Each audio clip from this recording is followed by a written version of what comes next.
এক বনে ছিল এক অহংকারী কবুতর। সে নিজেকে নিয়ে সারাক্ষণ ব্যস্ত থাকত।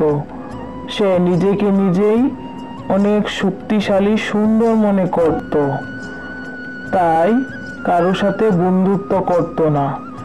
একদিন সেই বনে একটি ছোট টুনটুনি পাখি এলো। তাকে দেখে কবুতর বলল, হেরে টুনি, তুই কে? টুনি বলল, আমি এই বনেই থাকি, তুমি কি আমার বন্ধু হবে? না না, আমি তোর মতো ছোট পাখিদের সাথে বন্ধুত্ব কখনোই করি না। এরপরে টুনি মন খারাপ করে ওখান থেকে চলে যেতে লাগলো।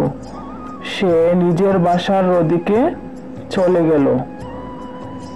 একদিন ঝড় বৃষ্টির রাতে কবুতর উঠতে না পেরে আটকে গেল।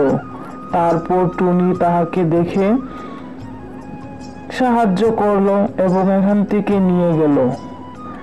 পরের দিন সকালে কবুতর ভাবতে লাগলো, ওই দিন টুনি বোনের সাথে আমার ওই রকম ব্যবহার করা একদমই ঠিক হয় নাই।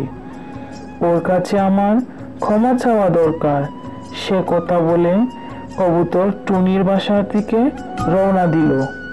ভাবতে ভাবতে টুনির বাসায় চলে গেল। হে রে বোন, টুনি, আমাকে ক্ষমা করে দে। আমি ওই দিন তোর সাথে খারাপ ব্যবহার করা ঠিক হয় নাই। না না বোন, তুমি তোমার ভুল বুঝতে পেরেছো, এটাই তো অনেক। তারপর থেকে টুনটুনি আর কবুতর দুজনেই মিলেমিশে জঙ্গলে বসবাস করতে লাগলো।